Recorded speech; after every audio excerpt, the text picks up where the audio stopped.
Hello बच्चों, चलिए प्रश्न पढ़ते हैं। प्रश्न दिया है अपघटन क्रिया के दौरान विकल्प ए है CO2 यानी कि कार्बन डाइऑक्साइड का उपभोग व ऑक्सीजन मुक्त होती है। विकल्प बी है ऑक्सीजन का उपभोग व कार्बन डाइऑक्साइड मुक्त होती है। विकल्प सी है CO2 का उपभोग व जल मुक्त होता है तथा विकल्प डी है इनमें से कोई नहीं।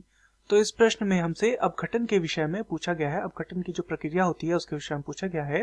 अर्थात इस प्रश्न की जो मुख्य अवधारणा है, मुख्य अवधारणा यह अपघटन के विषय में है। अपघटन, तो चलिए हम सबसे पहले यह समझते हैं अपघटन क्या होता है।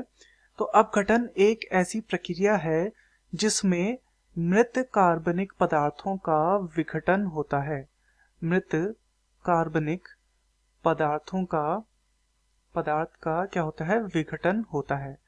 इस प्रक्रिया के परिणाम स्वरूप जटिल कार्बनिक पदार्थ सरल कार्बनिक पदार्थों में परिवर्तित होते हैं तथा यह किनके द्वारा की जाती है? यह सूक्ष्म जीवों के माध्यम से संपन्न होती है।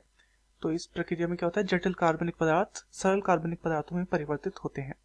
इस प्रक्रिया में ऑक्सीजन को लिया जाता है, ऑक्सीजन लिया जाता है तथा क्योंकि यह कार्बनिक पदार्थों से संबद्ध है तो क्या बनेगा? ऑक्सीजन यहाँ पर ली जा रही है तो कार्बन और साथ में ऑक्सीजन यहाँ पर जुड़ेगी तो निर्माण होगा कार्बन डाइऑक्साइड का। तो CO2 जो होती है यहाँ पर मुक्त होती है इस प्रक्रिया के परिणाम स्वरूप। तो चलिए अपने विकल्पों को देखते हैं।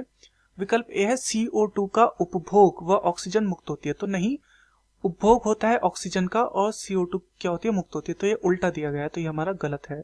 दूसरा है ऑक्सीजन का उपभोग व CO2 मुक्त होती है। बिल्कुल ऑक्सीजन यहाँ पे ली जाती है और CO2 यहाँ पे मुक्त होती है, तो ये हमारा सही है।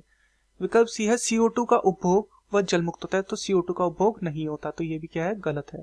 तथा विकल्प डी है इनमें से कोई नहीं, यह भी गलत हो जाएगा क्योंकि हमें अपना उत्तर मिल चुका है। तो दिए गए प्रश्न का सही उत्तर होगा विकल्प बी, O2 ऑक्सीजन का उपभोग व कार्बन डाइऑक्साइड मुक्त होती है। मैं आशा करता हूँ आपकी यह समझ में आया होगा। धन्यवाद।